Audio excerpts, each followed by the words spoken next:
Hello and welcome you dolls to another video. So today's video is going to be a full guide to 1960s and 70s clothes, how to shop for them, everything vintage inspired, basically how to get the 60s and 70s look.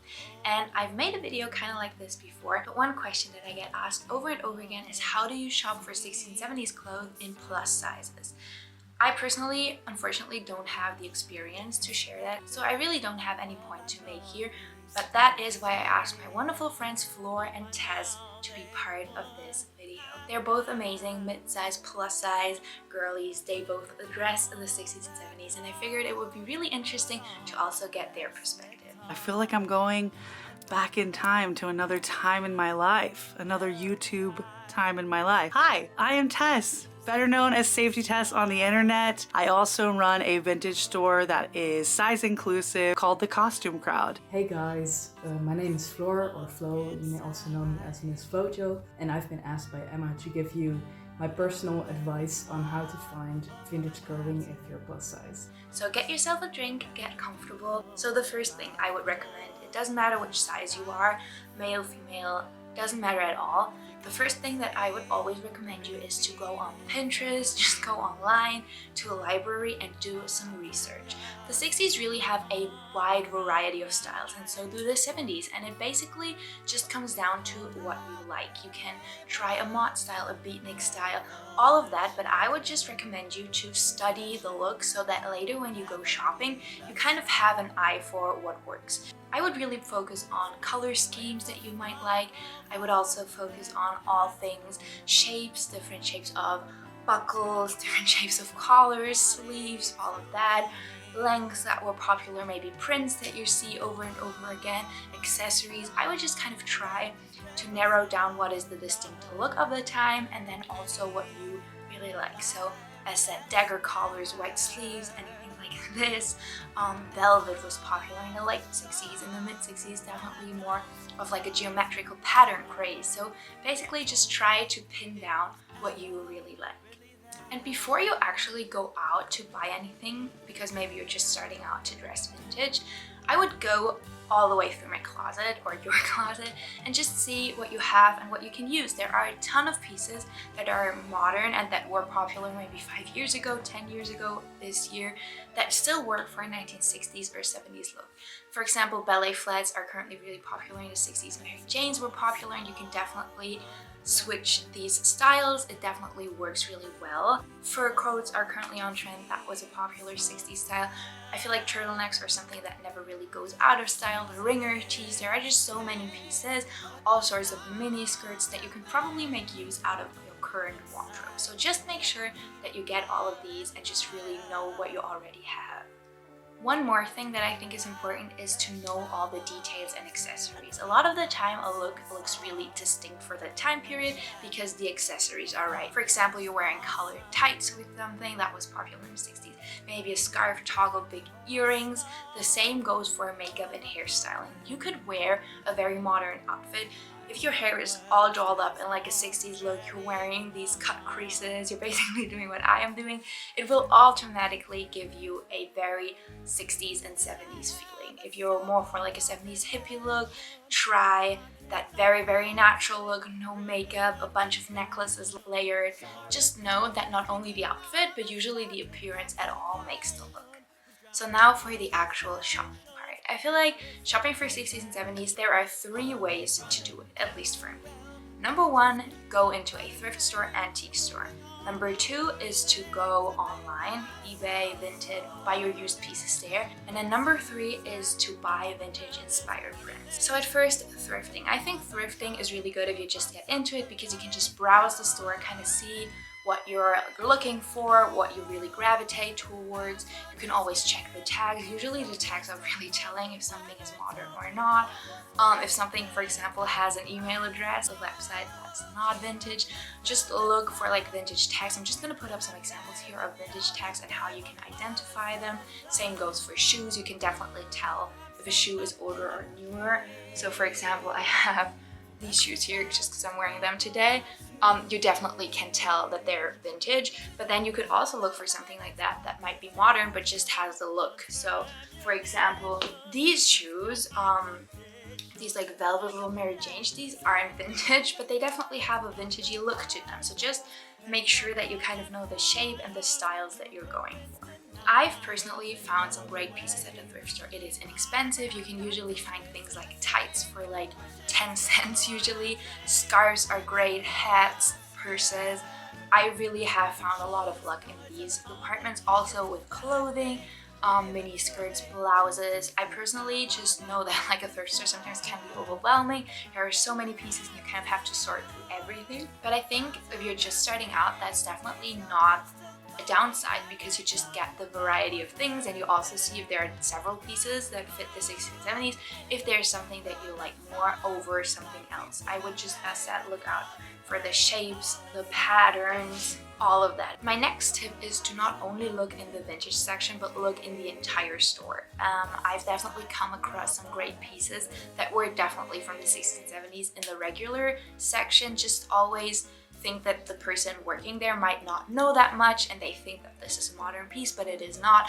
And even if it is a modern piece and it fits the 60s and 70s, go for it. Honestly, there's nothing wrong with it. One more thing before we go over to the online shopping part. We all know vintage sizing is all over the place. I feel like there are some pieces very big, others are very small. It's just all over the place. So my number one tip here is to know your measurements and don't go by sizes. The three most important measurements that you need are your bust, your waist, your hips. Measure like the part where your breast is the fullest, measure where your waist is the most narrow, and then where your butt and hips are the fullest basically. And if you know these three measurements, it makes it really, really easy to go through the thrift store, bring a little measuring tape. You don't even have to try things on. I still like to do it because I like to know how things fit. But for me personally, bringing a measuring tape just saves me a lot of time because I already know which pieces might fit me and which are definitely too small or too big.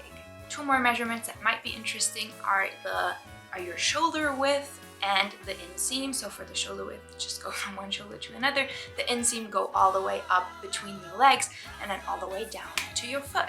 And these are basically all the measurements that you need to shop. These also really come in handy when you're shopping for 60s and 70s clothing online. I feel like this is a very wide, I feel like this is a big theme, so I'm just trying to break this down for you. First of all, the sites that I like to shop vintage pieces at. My big two are eBay and Vinted. I know that some people really like Depop too. I just find sites like Depop and Etsy usually to be pretty expensive compared to eBay and Vinted. From my perspective, eBay and Vinted are usually just people getting rid of their things, while from my experience, Depop and Etsy, these are usually people who make a living out of the pieces that they're selling. There's nothing wrong with it. It's just that they usually hike up the price a little bit. So if you're looking for something very specific, Etsy is great because basically people really know their things and it is really easy to find something. But things are usually a bit more expensive than buying them on Vinted or eBay. So when you go on eBay or Vinted, you can obviously start by typing in 60s, 70s. My biggest tip is to always set, especially if you're on a budget, from lowest price to highest price. It might take you forever, but I've come across amazing, amazing things. I believe I found shoes very similar to these for like $5 because someone just basically didn't know their worth, or maybe they just wanted to get rid of it. My next tip would be to know some vintage brands, especially if you're looking for some special pieces. Know the brands. Biba was a big one, Mary Quant, Gun Sachs. There are just so many brands that were popular in the 60s and 70s. If you know them, you can just type them in and have a look. Vintage pieces from well-known brands like Biba are usually really expensive, but sometimes you get a good deal because, as said, someone just doesn't do their research or they just want to get rid of it. So I like to use that function, especially with Vinted. You can like put in Biba and then click that little button that will basically notify you when someone uploads something like this, because these pieces are usually quickly gone because so many people are looking out for these. But you know what? We're not gatekeeping. I'm going to share everything with you. If you find a great piece that I would have loved to, I'm happy that you have it. And I think that is the core of it all, because I just want that piece to be worn. And there are some pieces that I wanted to buy on Vinted and then someone else was faster than me and I was a little sad, but overall I'm just happy that people love the 60s and 70s fashion. My next tip would be to not only know like the term, but also what people would describe it as. The term dagger collar is probably one that people who aren't really familiar with 60s and 70s clothing don't use. So when you're searching for it, I would also go with big collar, pointy collar, everything like this. Just always put yourself in the shoes of someone who doesn't know anything about the 60s and 70s style, and how would you describe certain pieces. I like to type in things like puffy sleeve, baby doll dress, retro inspired graphic dress, something like that, A-line cut dress, colorful vintage dress, colorful maxi dress, all like this. Just always imagine that the person selling it might not know the term. One more thing that I just quickly want to say, both about shopping in-store and online for vintage pieces, is know the conditions. And not only that, but know what is fixable and what you can and will be able to fix. So for example, I found some vintage pieces that were really inexpensive because they had some holes, and I know I can fix them really easily. Or I also bought a pair of vintage jeans and the bottom part was quite distressed, but I know I'm shorter, so I'm gonna cut them anyway. Vintage pieces do have a lot of damage, so just know what, one, you are able to fix, and two, what you are willing to fix. I have fixed so many vintage pieces in my time being, and I'm not a seamstress. I taught it all myself. It is not that hard. If you want to have like a video, I think I made one, but I can definitely make one again, where I kind of show you how to fix and alter 60s and 70s clothing. I can definitely do that. So just know that a little bit of a bad condition usually gets you a great price, and it's often a very easy fix. So one more thing that I want to say about shopping for vintage pieces online is that there are also many shops that have a very distinct 60s and 70s selection of vintage pieces. So two of my favorite are the Octopus Garden and Genie Vintage. They definitely have the greatest selection of 60s and 70s pieces. I think they're both actually set in the UK, so it's just honestly great. And what I like about these brands is that you can follow them on Instagram, for example, and just keep browsing through every now and then. They will restock all the time, and it's just great. It kind of has that thrift store feeling because you can browse and you know, but it is great because everything is very 60s and 70s style, sometimes even 50s, 40s, 20s, 30s, so that's always great. I think one more category of 60s and 70s thrifting and shopping ideas is to buy a style bundle. Now, I used to do these. I am very much thinking about doing them again, and if you want one, you can always DM me on Instagram. We can figure something out. Basically, it's a kind of style bundle where you just reach out and say, oh, I do love this and that style. I, for example, love a Jane Birkin kind of look. You can add a Pinterest board, and I will shop for you and just find some pieces, different outfits, different styles. So yeah, that's always a great idea as well, especially if you're just not too sure what really works and you want to try different aesthetics and you want to try different 60s styles. It's great to ask someone who knows all the styles really well. Generally speaking, vintage inspired brands are great for two reasons. You can get things in all sizes, especially if you're plus size, petite size, tall, whichever size you want. And the other thing that is great, that you're usually able to do custom things too. With some of these brands, they will be able to do custom pieces, so that is really cool. And the things are in great condition. They're usually a more modern fabric, which just makes it easier with sweating, washing, and wearing, because it's not polyester in most cases.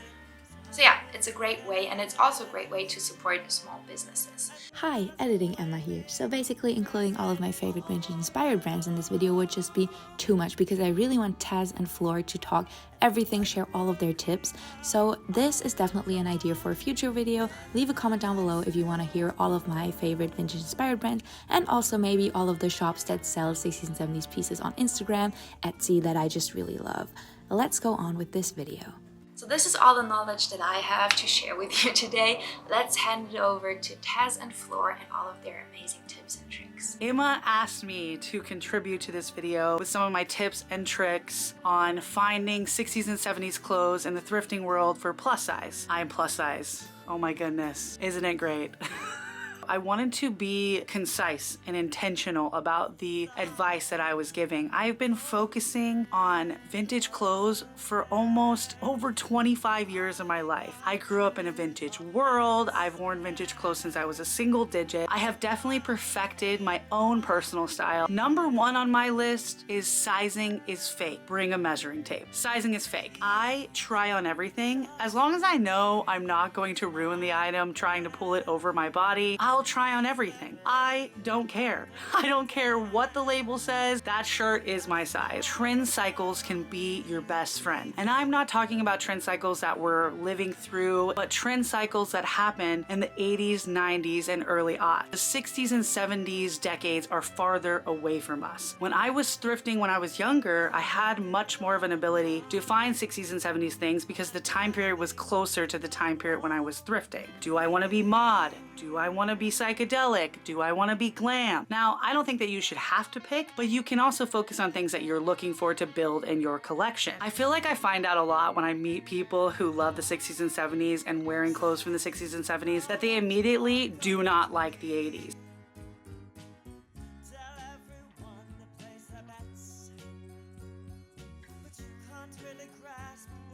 The 80s always seemed really approachable because it had mod silhouettes. It also had neons, which replicated day glow fabrics that I adored from 60s psychedelia. Then we think about 90s. Early 90s also had this huge resurgence of flower power and mod that led into late 90s, early aughts, having a resurgence of 70s psychedelia, early hippie years, like early 70s and late 60s. You can utilize these trend cycles to build a vintage wardrobe. May not necessarily be from the 60s and 70s, but pay homage to it while you fill in those spots looking for things that are truly vintage from the time period that you are obsessed with. And because I spent a lot of time focusing on silhouettes and learning the colorways of the certain time periods I was interested in, it helped me narrow down and be more intentional about the things that I was looking for. Do not let society tell you that people in the vintage time periods you like and your size did not exist. If anything, every time I find a closet at an estate sale of one of my other fellow plus size girly pops, I'm so stoked that I get the honor of wearing the clothes of someone who shared the same size as me. Mama Cass is a perfect popular example of someone plus size representing and wearing psychedelic clothes throughout her career. While you're searching for your silhouettes and you're finding your colorways, I think it's really easy to rely on accessories as a plus size person to emulate the time periods that you're looking for the pieces.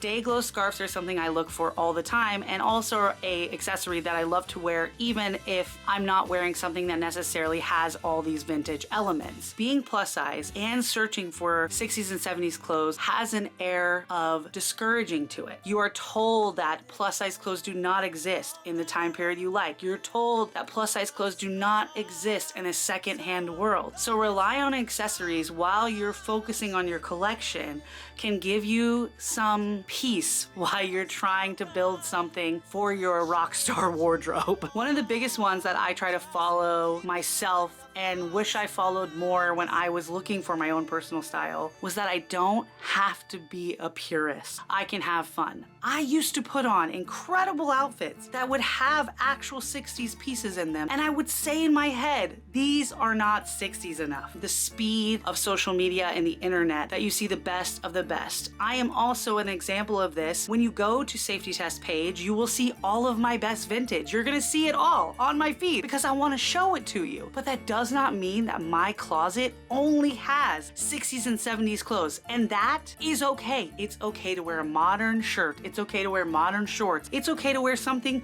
from 1965 and something from 2020. We are in the modern world. We have the joy of grabbing from different time periods to emulate things that we want to wear. Do not beat yourself up because you do not have something that is solely, fully vintage. It does not make you any less of a vintage person. It doesn't. The way I built my collection the most though is I would go to thrift stores all the time. This is only accessible if you have the ability to do this. If you also become more familiar with online thrifting, you could visit it more. This relates to what kind of income you have, what kind of job you have, what kind of schedule you have. I used to work a job where I would after work go straight to the thrift store every single day after work.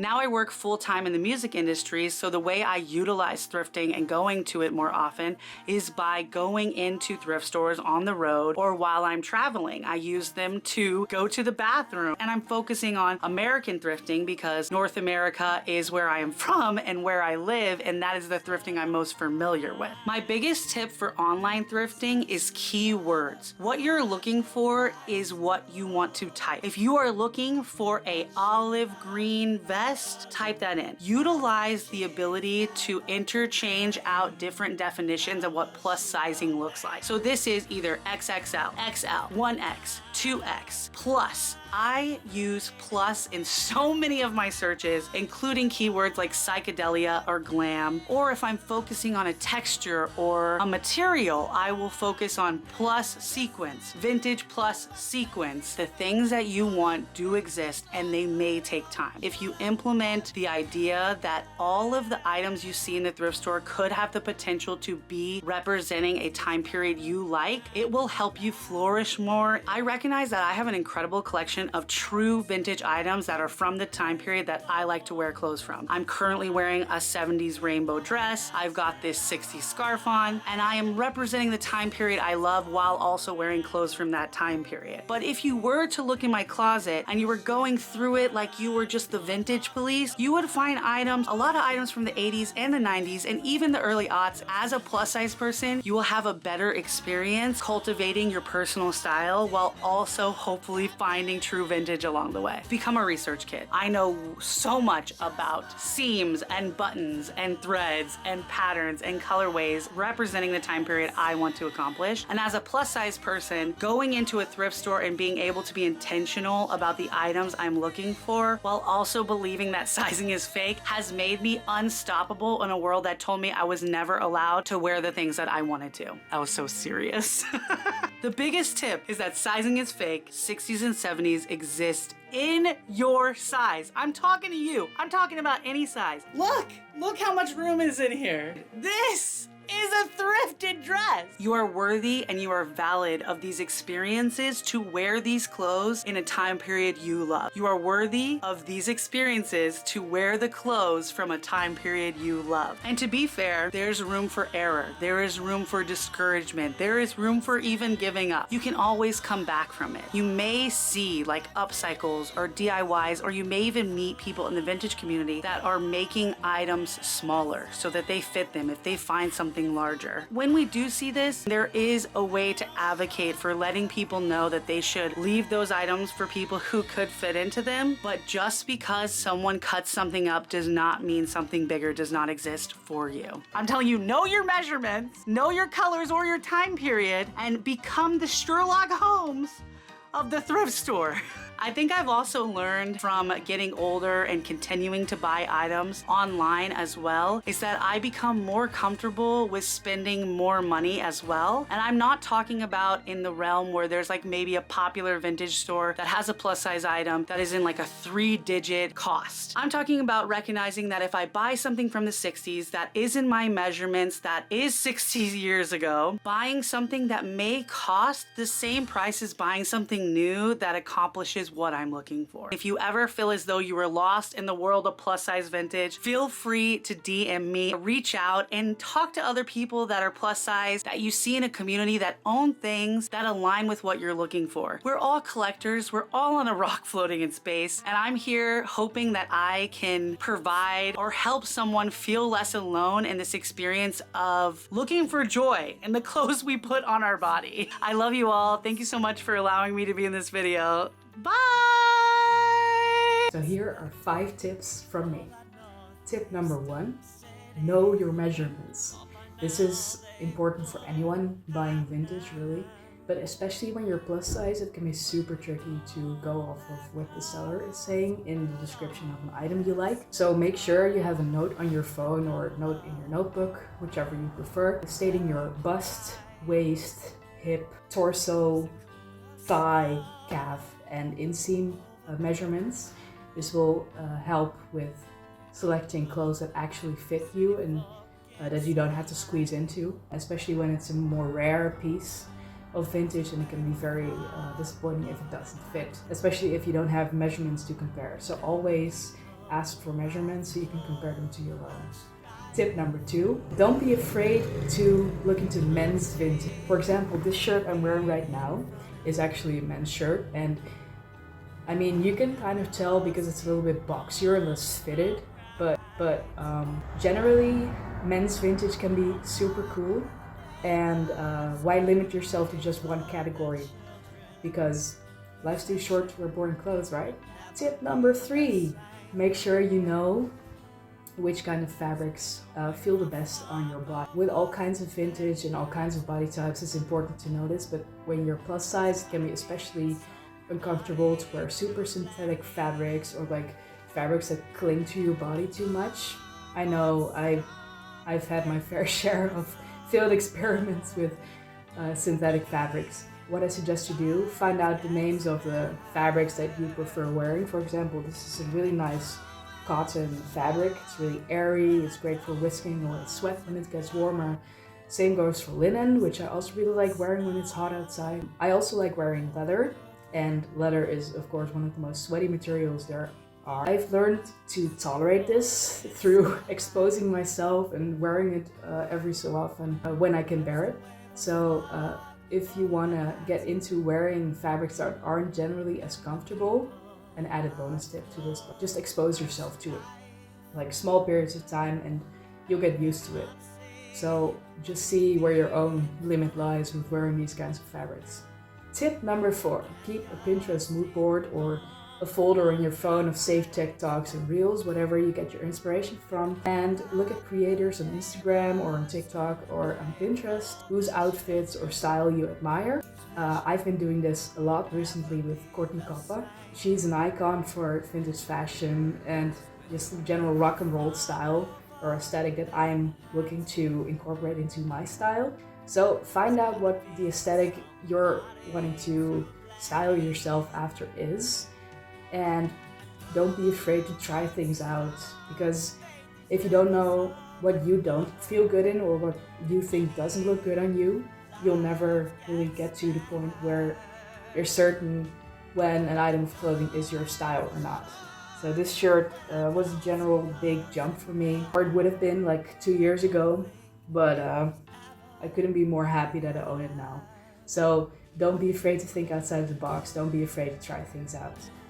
Tip number 5, especially if you're looking online and you can get pictures of a label from a vintage item, try to find out what the country of origin is, because vintage runs smaller than normal modern clothes, but vintage from countries like France and Italy runs especially small. So pay close attention, because this can save you a lot of trouble with finding an item that fits, or finding out an item doesn't fit as soon as it arrives because it turns out to be French or Italian and it's way smaller than it should have been. And that's it, really. If you want to hear more from me, I don't have a YouTube channel. I do have a TikTok, but I'm not very active on it. So if you want to see more of my face and maybe hear some more of my voice, or if you're generally just looking for more plus size vintage inspiration, don't be afraid to follow me on Instagram at miss.flojo. And yeah, it's been fun doing this. I hope you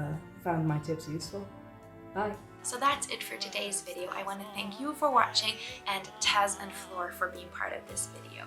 This is their ads. You can obviously follow them on Instagram. They're both amazing. They're so cool. So these two are definitely people you want to follow. I would love all of your best tips for shopping for 60s and 70s pieces. Leave them in a comment down below. I feel like we can all learn from each other. One quick little thing I want to say is that with all of these tips and all of these styles and everything, the most important part is that you feel great, you feel beautiful. I just want you to feel your best, and if you find some pieces or you might be insecure, you can always tag me in your Instagram posts. I will always head over there and tell you how beautiful you look. I hope you have a beautiful day. Go out, enjoy the sunshine, take yourself some time to focus on you and your mental health today, and I will catch you in the next video. Bye everybody!